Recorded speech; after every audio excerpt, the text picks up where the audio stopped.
ముఖ్యమంత్రి అయినటువంటి కేసీఆర్ గారి నాయకత్వంలో పనిచేయాలి.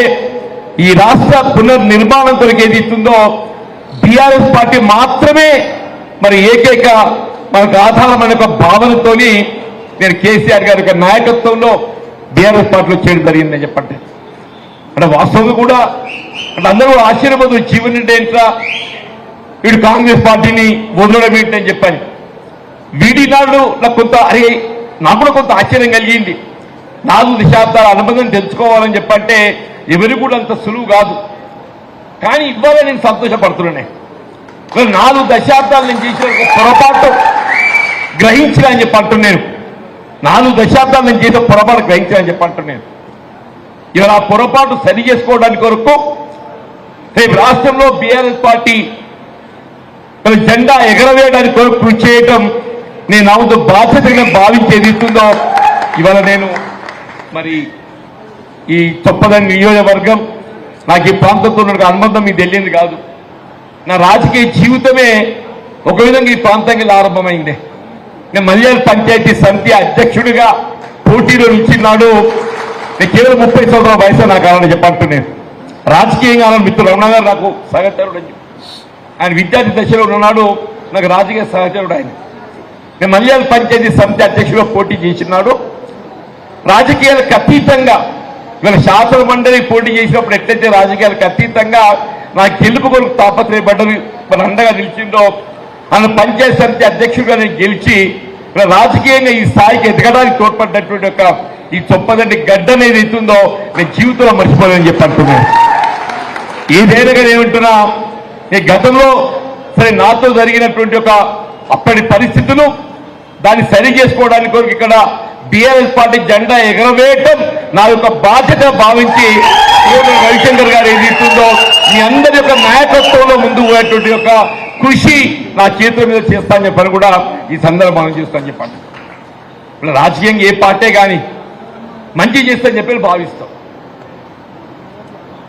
తెలంగాణ తొలి ముఖ్యమంత్రి కేసీఆర్ గారు ఏది ఇస్తుందో ఆనాడు దేశంలో కాదు అంతర్జాతీయంగా కూడా ఎక్కడ లేని విధంగా ఇక్కడ వ్యవసాయ మరి ప్రోత్సహించే విధంగా రైతు బంధే కానివ్వండి, ధాన్యం సేకరణే కానివ్వండి, రుణమాఫీ కానివ్వండి, ఇన్ని కార్యక్రమాలు చేపట్టేటప్పటికి కూడా ఏదైతే ఉందో మొన్న పోయిన ఎన్నికలు 23లో అంతకైనా మెరుగైన రీతిలో అంటే కేసీఆర్ గారు 10,000 రైతు బంధు ఇస్తే మీకు కాంగ్రెస్ వేస్తే 15,000 ఇస్తామని చెప్పండి. కాంగ్రెస్ ₹1,00,000 రుణమాఫీ చేస్తే మేము 2 లక్షలు చేస్తామని చెప్పండి. ఈ విధంగా అలవి కానీ వాగ్దానాలు చేయడంతో ఏదైతుందో మరి కాంగ్రెస్ పార్టీకి అవకాశం కల్పించింది. సరే ఏదైనా కానీ ఎన్నికల్లో చేసే వాగ్దానాలు అమలు చేయడం ఆ పార్టీ యొక్క బాధ్యత భావిస్తారని చెప్పండి. మరి రేవంత్ రెడ్డి గారు ఏమనంటే ప్రజాపాలన చెప్పంటాడు. ఇది ప్రజాపాలన కాదు ఆయన, ఇది ప్రజా వంచన పాలన చెప్పని పేర్కొడు. ప్రజా వంచన పాలన చెప్పంటున్నాం. నువ్వు నిజంగానే ప్రజాపాలనగా భావించినట్టయితే ఎన్నికల్లో చేసే వాగ్దానాలు అమలు చేయవు అని చెప్పంటున్నాను నేను. నువ్వు ఎన్నికల్లో రైతులు ఇక్కడ అందరూ కూడా రైతులు మేము ఇప్పుడే చెప్పిండ్రు మన కులానికి ఎవరమైనా వ్యవసాయంపై ఆధారపడే వారందరం కూడా రైతులమే చెప్పంటున్నాను.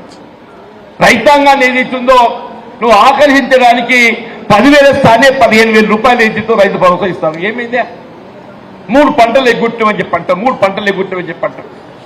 కనీసం 6 కాలం కష్టపడితే ఆ వచ్చిన మన దిగుబడికి ఏదైతుందో మద్దతు ధర కల్పించేయటం ప్రభుత్వ బాధ్యత అని చెప్పండి. మిత్రుడు రవిశంకర్ గారు ఆయన వ్యవసాయం ఏ మేరకుందో నాకు తెలియదు కానీ మన చొప్పదండి నియోజకవర్గం కాదు ఉమ్మడి కరీంనగర్ జిల్లాలో రైతాంగం పక్షాన పోరాటం చేసేది ఇస్తుందో వారి మద్దతు కల్పింపజేయడానికి ముందు నుంచి ఉద్యమం చేసినట్టు ఒక ఘనత రవిశంకర్ గారు తప్పుతుందని చెప్పండి.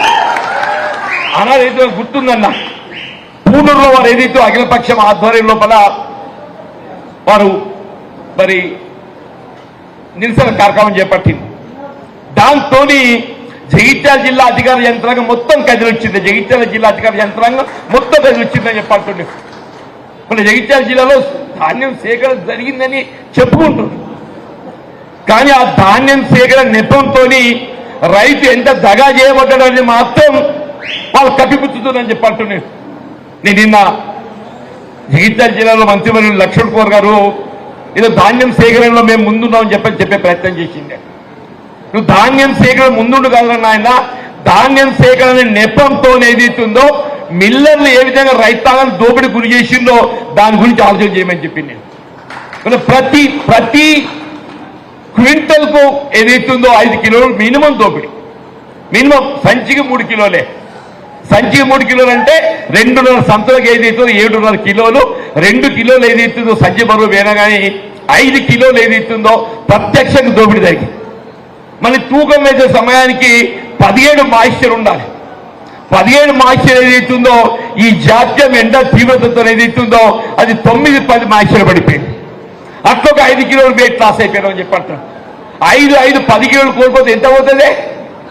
250 రూపాయలు ఏదైతుందో ప్రత్యక్షంగా ప్రతి క్వింటల్ మీద రైతు నష్టపోయాడని చెప్పండి.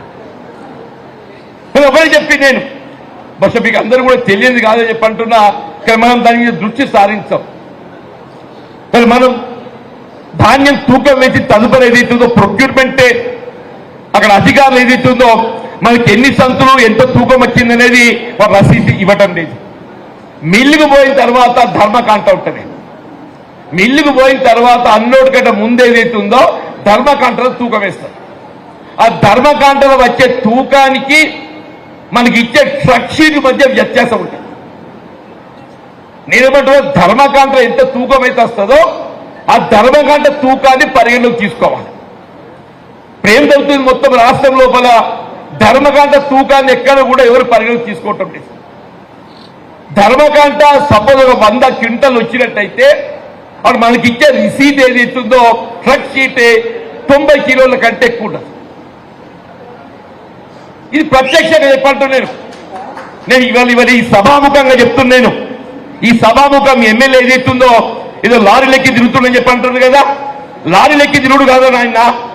ఇదే నీ నియోజకవర్గం లోపల రైతాంగం నుంచి సేకరించబడ్డ ఒక వరి ధాన్యం ఇవాళ ధర్మకాండకి ఎంతైతే తూకం వేసిండ్రో ఆ ధర్మకాండ తూకానికి అనుగుణంగా ఏదైతుందో రైతాంగానికి చెల్లింపులు చేపించు. అప్పుడేదైతుందో నువ్వు రైతు న్యాయం చేసేవాడవుతావు అని చెప్పి అంటున్నాను. ఇక్కడ మొత్తం రాష్ట్రం లోపల ఏదైతుందో దాదాపు 2,000 కోట్ల దోపిడీ, 2,000 కోట్ల దోపిడీ జరిగిందని చెప్పండి. 2,000 కోట్ల చెప్పంటున్నాను. అందరం కూడా చెప్పంటున్నాను. ప్రతి రైతు ప్రతి క్వింటల్ మీద మినిమం 250 రూపాయలు మనం నష్టపోయినామని చెప్పంటారు. ఆ లెక్కలు చూసుకొని ఎవరు ఎంత నష్టపోయినామని చెప్పంటున్నా. నిజంగా నీ ప్రభుత్వ చిత్తశుద్ధున్నట్టయితే నువ్వు ఒకవైపు ఏదైతుందో రైతు భరోసా కొట్టి అట్లా రైతుకు అన్యాయం చేసినావు. 6 కాలం కష్టపడ్డ రైతు ఏదైతుందో మన ఎండకి ఎండి వానకు నానితట్టు తయారు చేసినావు అని చెప్పంటున్నాను. ఇవాళ ఏదైతుందో ఈ ధర్మకాండ తూకానికి అనుగుణంగా ఏదైతుందో ఇప్పటికైనా వ్యత్యాసం. నీ ట్రక్ షీట్ మాకు సంబంధం లేదు. ధర్మకాండ ఏదైతుందో రైస్ మిల్ దగ్గర అన్లోడ్ చేసే సమయం లోపల వెయిట్ చేయలేదుంటుందో ఆ ప్రకారం చెల్లింపు చేయండి. చెల్లింపు చేస్తే రైతు న్యాయం చేసినట్టు అవుతావు అని చెప్పి ఒక భావన వ్యక్తం చేస్తుంది. ఒక రైతే కాదు,